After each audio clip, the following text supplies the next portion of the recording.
एक ये मीडिया के बंधु यहाँ हैं, इनसे भी माफी चाहता हूं। फिर दो छोटी छोटी लघु कथाएं सुना दूंगा 3-3 लाइन की। ये जो मीडिया है इसका भी एक बड़ा भाग, अभी तो व्हाट्सएप पे एक अच्छी चीज पढ़ी मैंने, जब हमने देखा कि 5 राज्यों में चुनाव और बीजेपी शांतिपूर्ण ढंग से निपट गए। अच्छा। तो भक्तों को भरोसा ही नहीं हुआ कि बीजेपी हार रही है। जब वो जी न्यूज पर हारी तब जाकर के तसल्ली हुई कि हार रही। जोरदार ताली, जोरदार ताली।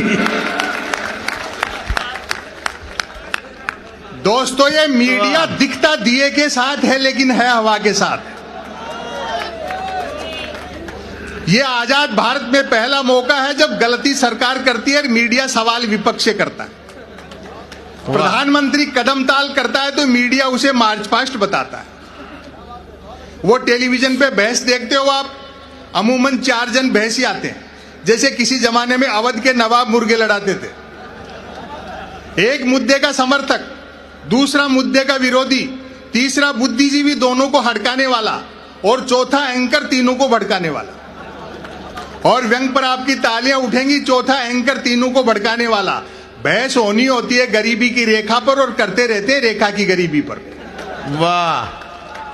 अब अखबार भी 3 चीजों के लिए पढ़े जा रहे हैं, बिजली कटौती, उठावना और राशिफल, और रोज नए निकलते हैं।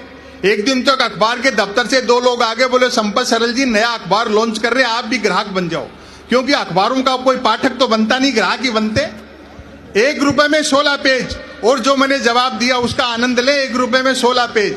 मैंने कहा भैया रुपया तो चाहे एक की जगह 2 ले जाए, लेकिन 16 पेज खाली दे जाया कर। वाह वाह वाह। फिर मैंने रिसर्च की कि अच्छा। इतने अखबार बिकते कैसे हैं। तो अचानक एक दिन एक अखबार के दफ्तर से फोन आया, बोलो संपत सरल जी आज आपका नाम हमारे अखबार में छपा।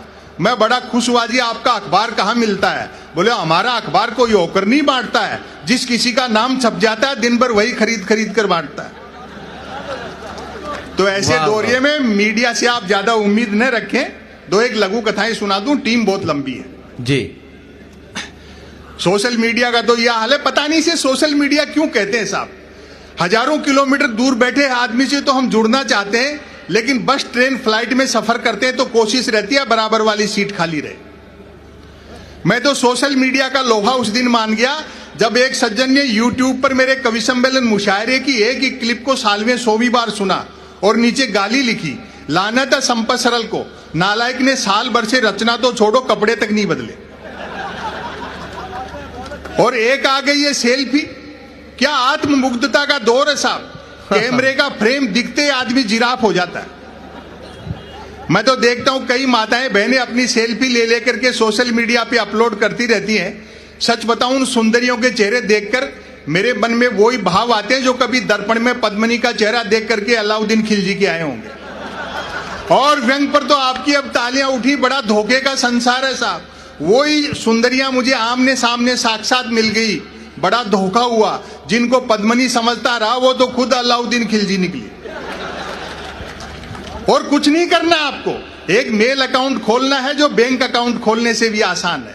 मेल अकाउंट खोलने के लिए कुछ तो आधार चाहिए, बैंक अकाउंट के लिए कुछ तो आधार चाहिए। मेल अकाउंट तो निराधार व्यक्ति भी खोल सकता है।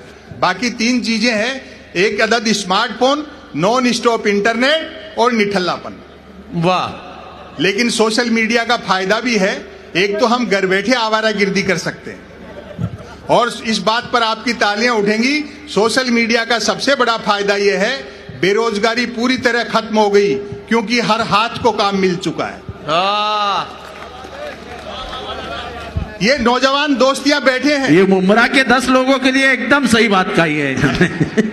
ये नौजवान दोस्तियां बैठे। अंतिम बात कहना चाहता हूं, सोशल मीडिया पे कुछ लोग आपको होमवर्क देने के लिए बिठाए गए। उनसे उलझो मत, उनकी बातों का जवाब मत दो। जिनको मार्गदर्शक मंडल में डाल दिया, आज उनको समझ में आ गई ना कि राम किसी मठ में नहीं घट में रहते। उनसे कुतर्क मत करो। जो नौजवान अपना समय खराब कर रहे हैं, जो भक्त लोग अपने आकाओं के आराध्यों के लिए, 5 साल बाद उनको भी समझ में आ जाएगी कि इंडिया को कितना भी डिजिटल कर दो, रोटी गूगल से डाउनलोड नहीं हो सकती। वाह।